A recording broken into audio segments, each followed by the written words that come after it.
మీ journey ఎక్కడ start అయింది, మీ journey ఎలా సాగింది, ఇవన్నీ ఖచ్చితంగా ప్రతి ఒక్కరికి స్ఫూర్తిదాయకం. అయితే ఒక చిన్న మారుమూల పల్లెటూరులో మీరు స్టార్ట్ అయ్యి ఇవాళ చాలామందికి మార్గదర్శిగా మారే క్రమంలో ఒక్కసారి వెనక్కి తిరిగి చూసుకున్నారనుకోండి, ఈ జర్నీ మొత్తం మీకు ఎలా అనిపిస్తుంది? యాక్చువల్లీ నేను నా పుట్టుక మద్దివలస, శ్రీకాకుళం డిస్టిక్లో ఉండి, పార్వతీపురం డిస్టిక్లో ఉండేది. దట్ అక్కడి నుంచి నేను మా ఫాదర్ రైల్వేస్లో ఉండేవారు. అక్కడి నుంచి ట్రాన్స్ఫర్ అయ్యి రాయ్పూర్ ఛత్తీస్గఢ్లో సెటిల్ అయ్యాము. నా స్టడీస్ అన్నీ అక్కడే కంప్లీట్ అయ్యాయి. I completed my graduation and LLB from Raipur it self.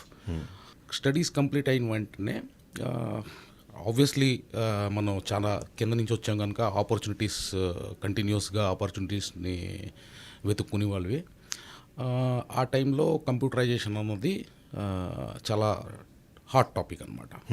So I started my career with education of computers. Okay. So I was a franchisee of national brand that is NIIT.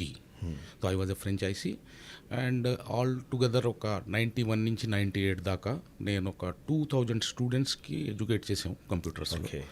And even బ్యాంకింగ్లోని కార్పొరేట్స్లో కూడా వాళ్ళకి education provide చేసాం. ఎందుకంటే అప్పుడు కంప్యూటర్స్లో training ఇచ్చేవారు చాలా తక్కువగా ఉండేవారు.